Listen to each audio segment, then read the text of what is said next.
Hello and welcome to Wisdom Talks, the podcast accompanying the Metis project.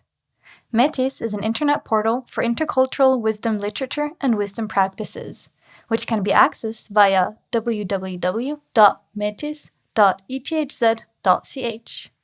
Today I'm delighted to have Eva Schiffer in the studio with me.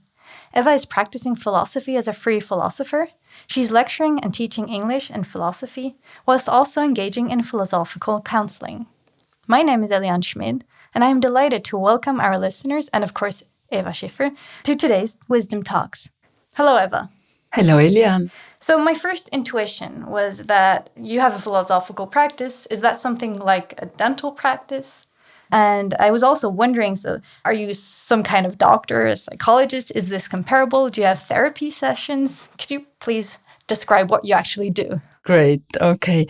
Practice is perhaps irritating word because we think of a dental practice indeed, or also psychotherapy, a psychoanalytic practice of a psychoanalyst, and all the other practices there are, medical professions. I mean, what we do, philosophical practitioners, is not a medical profession. We are not psychiatrists, we are not dentists, we are not medical doctors. We do not really, in any narrow sense of the word, cure anything. We do not treat patients. The people who come to see us are our visitors, our guests, and we do not treat their illnesses. They are not ill. They come with questions. And what we do treat indeed is their questions, and we treat them together with them. So any kind of question they might have about life, about philosophy, philosophical questions, very acute problems, they come to talk to a philosopher, not because they want to be cured of any problem or illness. We offer dialogue. They do not want diagnosis, they want dialogue. That's a big difference. So what kind of clients or guests do you have in that case? Can anyone come, or do you have to be an academic? And do you have to have a specific question to start this, or can you just come? Anybody can come if he wants to. Nobody is forced in any way. There's no coercion or anything. It's entirely free. And that's already very important. Anybody can come. People do not have to have any academic backgrounds, but some people do, but not as philosophers as a rule. Maybe lawyers or whatever they may have done at university. And a lot of people who come have never been to university, but they come because they want to talk to a philosopher, and they do not want to talk to a psychoanalyst, to a psychotherapist, not because they would find that bad, but that's not what they need. They need an interlocutor, a partner, to talk about what moves them, what interests them, and that's what we are here for. So is this a one-on-one talk that you're having, or is it a group session? What's the hierarchy kind of? Is there one even, or is it just a talk between friends? It's not a talk between friends because people pay me. Perhaps you could say I have a mandate from them. It can be one-to-one, and very often the problems they come with are acute personal existential problems. I mean, people come with all varieties of distress and despair, and they want to talk about them, not to have them cured, which is a difference, to understand them. And the philosopher is trying to deal with the questions of a visitor, always before or against the cultural, historical background in general. So it's not just my personal problem that first and foremost we feel indeed if it's a despair or distress, that's very close to the bone.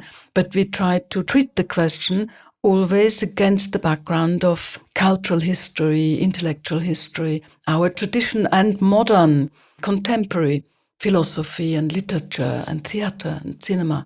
There's a lot to be found in there. There are sources of the self, as one philosopher, Canadian philosopher, Charles Taylor, calls it. A book by him is called Sources of the Self. So you said our history, and you quoted a Canadian philosopher. What kind of texts or do you use for your sessions in that case? And is it just Western philosophy that you're looking at, or are there kind of wisdom texts from all over the world? I'm looking at anything that I am capable of doing. I mean, I do group sessions as well. That's very important. Seminars. I do kinds of like introduction of a thinker, like, for example, Martha Nussbaum, very interesting American lady who is writing now, or any thinker that might interest people. I'm giving a portrait, an introduction to people who are interested, but not themselves philosophers. And we do work a lot with texts in my practice. I mean, I'm not the measure of all philosophy practice. That's very important. There are practitioners who do not work with texts as much as I do.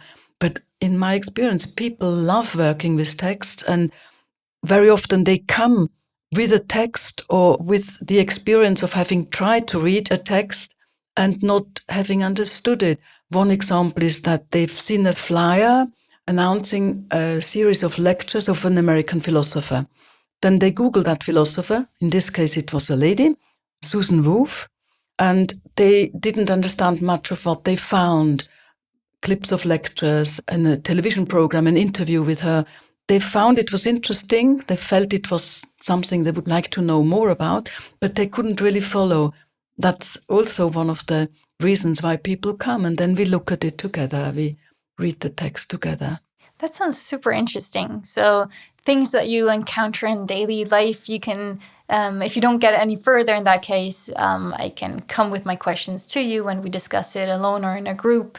But can I actually, as a patient, for example, or as a client, can I decide if I want to be in a group or not? Or yeah, I can decide if I want to come alone. You decide everything in a way. I mean, there are some rules which are so obvious that it's not necessary to say them. There's the basic trust, there's strict confidentiality.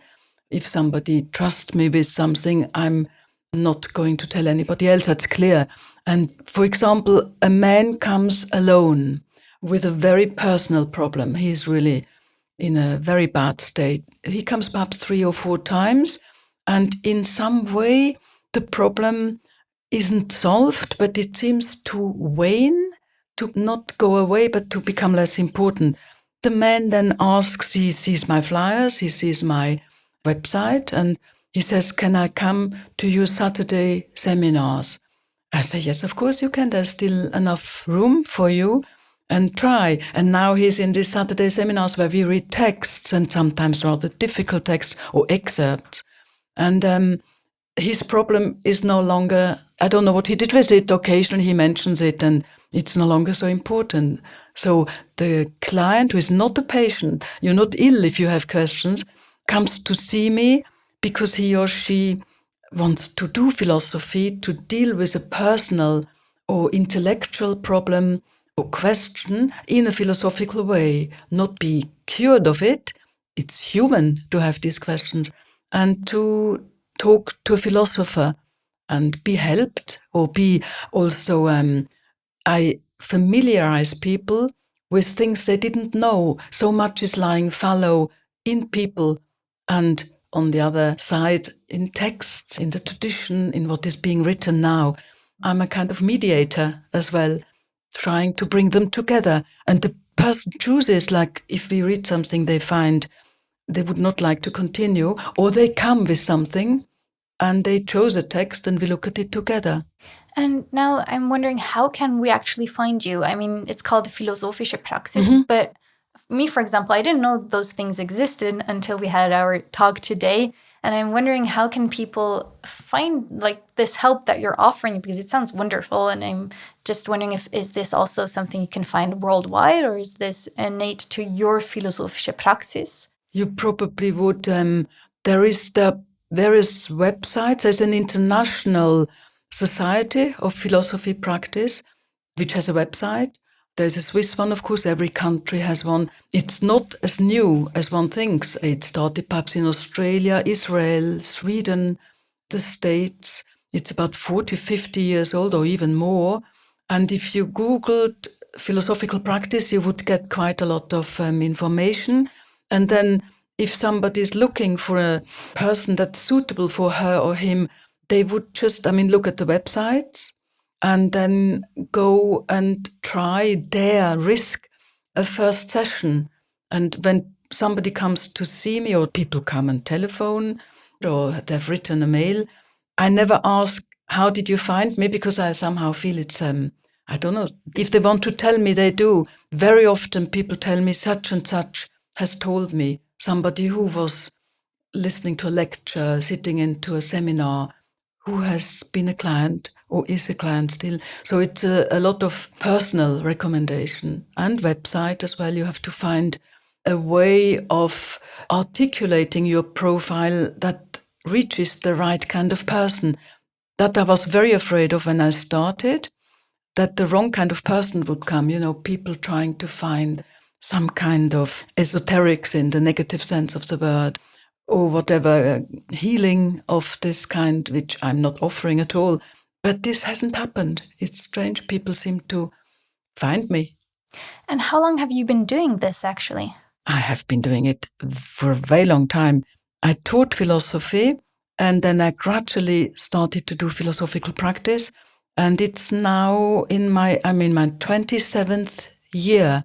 And I must say that having studied in England, we were made aware with students that studying philosophy doesn't mean necessarily that you become a teacher, a professor, a lecturer, a journalist. That's what people did with philosophy, or something totally different.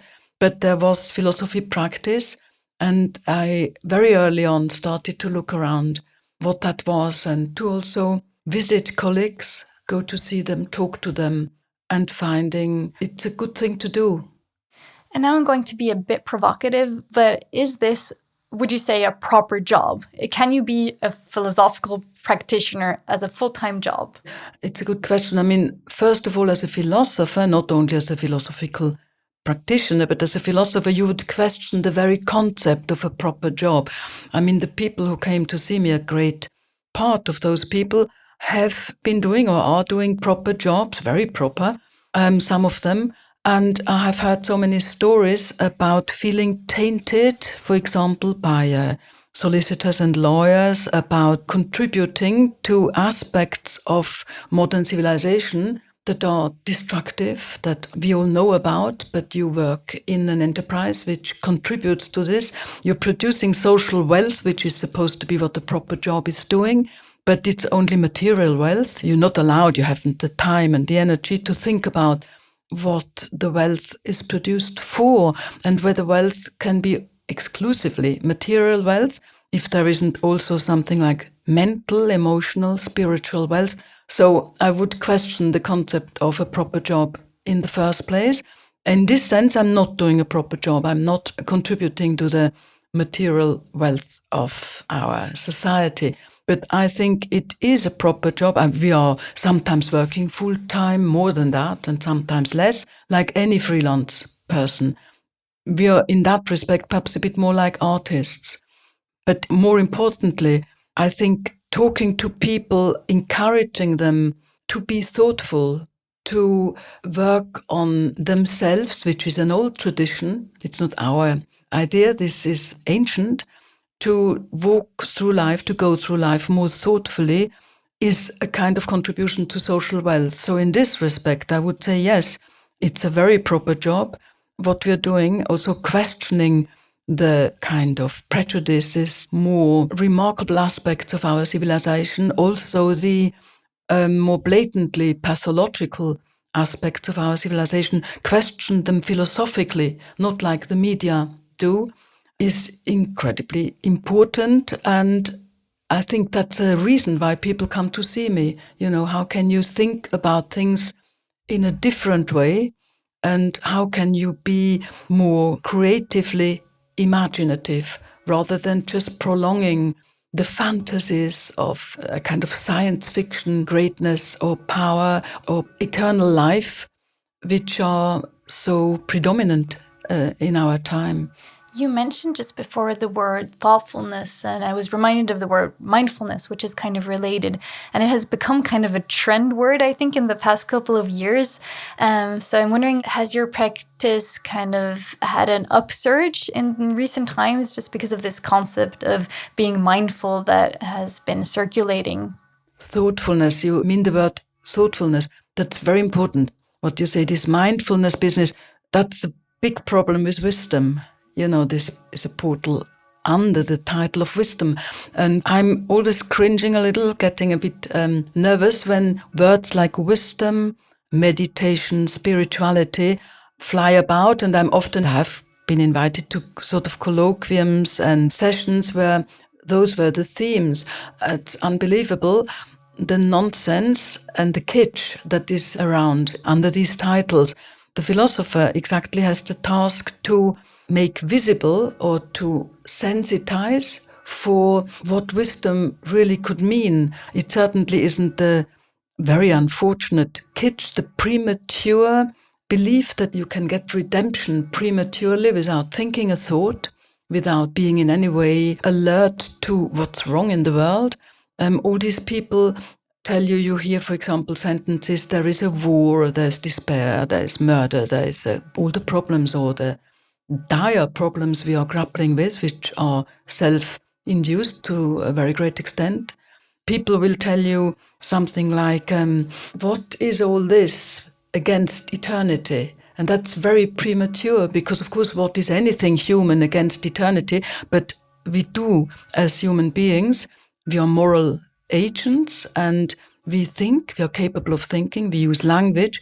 And as a philosopher, it is very important to show and to somehow communicate that the wisdom creeds and the values wisdom means, and wisdom is to do with values, have very much to do with human responsibility, with human concerns, with the virtues, which not only Christian virtues, but ancient ideas about virtues and life skills like temperance or modesty or also humor.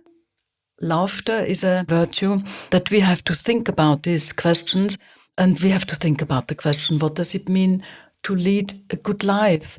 And the kitsch factor, I think, is very important. If you look at publications of sages or concerning wisdom practices or meditation, look at the very covers of these books. They're all pink and sky blue, and somebody is always sitting cross-leggedly and smiling, and it's unfortunate. Also, some books which are very good look so kitschy, and that's misleading. So, do you think, just because you mentioned all these kitschy books and ways of speaking, do you think there has kind of developed a need or even a greed for wisdom that these bestsellers are appearing? Yes, there is this almost gluttony about, but even more, do we have to try to not serve or to not give people what they want in this respect, but to, in a way, disappoint them first and to show them what it would mean to deal with wisdom seriously. I mean, I have been reading so much wisdom literature in my years as a philosopher anyway, but now preparing this podcast, this talk with you, and it's very important to see what wisdom is all about. I mean, it's nothing of all this high-flown nonsense which is around you. You mentioned the word mindfulness. I mean, the poor concept mindfulness is not to be blamed that it is so misused, because it means something very important. And perhaps all we can do as philosophers is sensitize for the values that are like hidden, you could say, in wisdom texts and wisdom literature. And it seems to me more and more, rather than giving people, let's say, Buddha or Confucius, there's also Muhammad, which strangely enough is very rarely mentioned.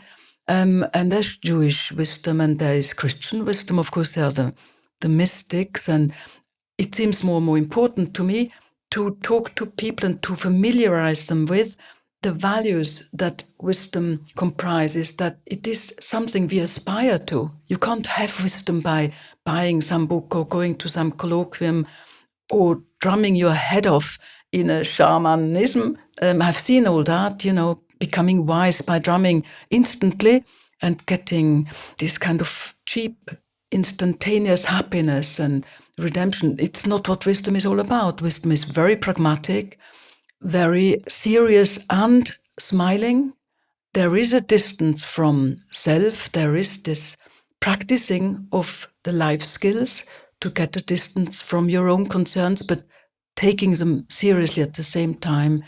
That's more now. It's like somebody hunting for gold, always want the big lump, to take home the whole lump. And it seems to me more and more what we should look for is granules of gold or dust of gold. Also wisdom is everywhere if you know to look properly. There are so many things like films, theater, comedy, contemporary writing. Very ordinary people can sometimes be wise or act wisely. They are not sages. There aren't any sages, but it's a value, or it's a set of values we aspire to. And that brings it in a way down. It frees it from all this kitsch.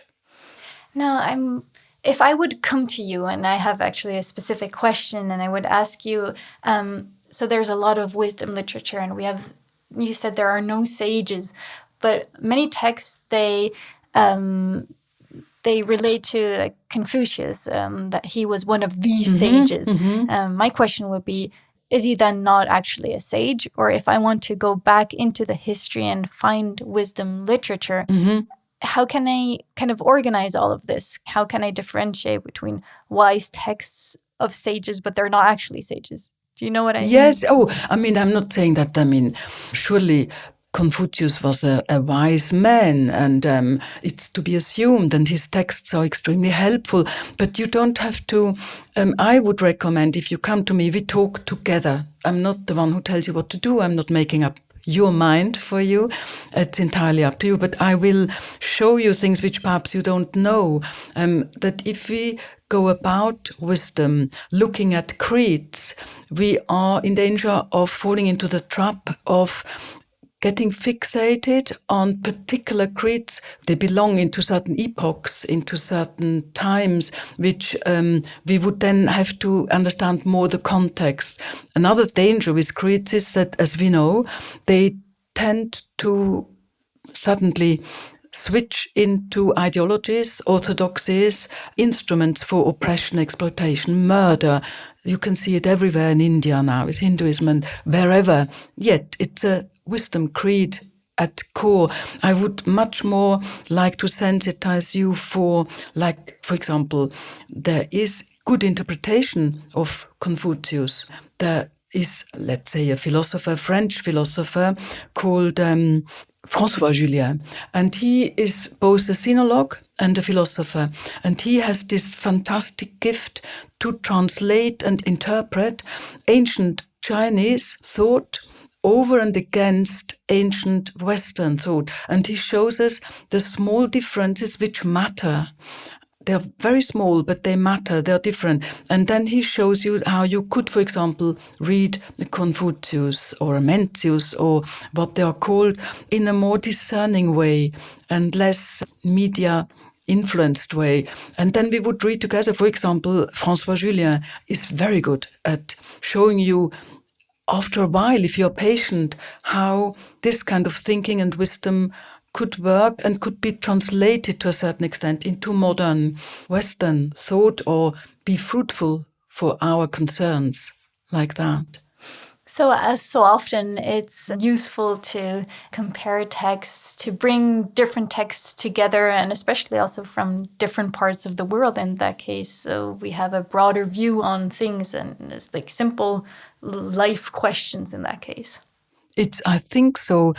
Again, we have to be modest in a way. I mean, you can take in so much. And I am not a sinologue, for example. I do not read Sanskrit. But I like to be told by people who are, that, for example, if a Sanskrit scholar tells me that Upanishad, that old, very old Indian creed, you could say, the word means sitting down beside. It's lovely. I mean, so old is the thought of dialogue in the service of human well-being. I mean, we haven't, it's not our idea, it's not psychoanalysis, that Freud was a genius, but it's a very old idea to sit down beside each other in a way what we are doing now, and to, with the help of language, or because we are human beings, to exchange what it means to be a human being and what it could mean to lead a human life well, to lead a good human life. So you said you're thinking a lot about and reading a lot about what it is to lead a good life, and sitting next to one another and thinking about this, talking about this. So would you say that as a philosophical practitioner, you are kind of expert in the art of living? I like that question. I see you smiling. I take it you mean that a bit tongue-in-cheek. It would be a funny philosopher who claimed to be an expert in anything, because philosophers aren't experts. Experts are people who are very knowledgeable and capable and learned in a certain area, clearly delineated area of knowledge and research, and that's exactly what philosophers are not. But an expert in the art of living doesn't exist, because the art of living isn't clearly delineated, and it's so complex that nobody can be an expert in this. But you could say, perhaps, taking the question, taking it up. No, I'm not. That's the answer. But other than perhaps non-philosophers or people not thinking philosophically, philosophers, as the word means, you know that philosophy means the friend of wisdom, a philos of Sophia, also of Metis.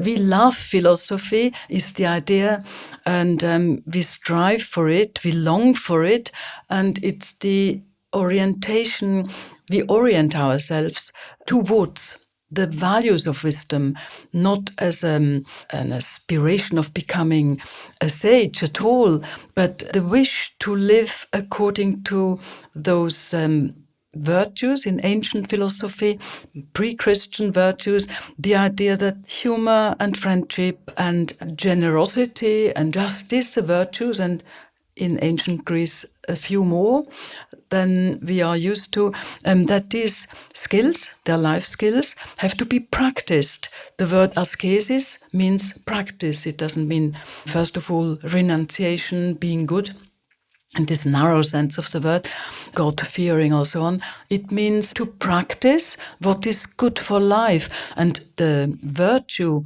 or the skill of enjoyment is very important in this kind of philosophical and wisdom creed inspired living well. The idea of living well has nothing to do with being completely off any enjoyment. That wouldn't be wise at all, not at all.